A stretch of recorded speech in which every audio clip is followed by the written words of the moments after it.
7:30টায় পৌর কল্যাণ কেন্দ্রে এই কেন্দ্রেই ভোট প্রয়োগ করছি এবং আমি তখন দেখছি খুব উৎসবমুখর পরিবেশে ভোট শুরু হয়েছে।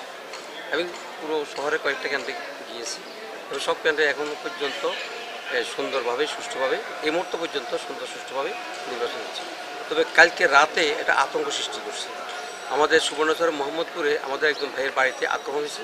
আমি সেনা কর্মকর্তাদেরকেও অনুরোধ করছি, দুর্ভাগ্যবশত ওনারা খুব বিলম্ব করছে, পরে গেছেন কিনা সেটাও জানি না, কিন্তু আমি বারবার ওনাদেরকে অনুরোধ করছি। আর নোয়ান্নইতে আমাদের একজন ভাইয়ের উপর আক্রমণ করছে। আর আলফারুক একাডেমিতে আমাদের একজন গার্ড, স্কুলের গার্ড, তাকে পাল্লা মার্কার সৈনিক বানাই তারপর আক্রমণ করছে। এটা খুবই নিন্দনীয়। কালকে রাতের একটার সময় খুবই দুঃখজনক। তো এই ধরনের অ্যাগ্রেসিভ ভূমিকাটা আমরা আশা করি।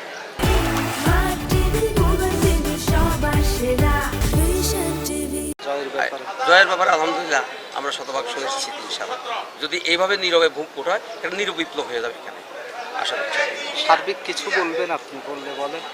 সার্বিক আমরা দেখার পর আমরা বিবৃতি দিব, পরে যদি কোনো সমস্যা দেখা দেয় এরপর আপনাদেরকে আমরা ডাকবো, বিবৃতি দিব ইনশাআল্লাহ।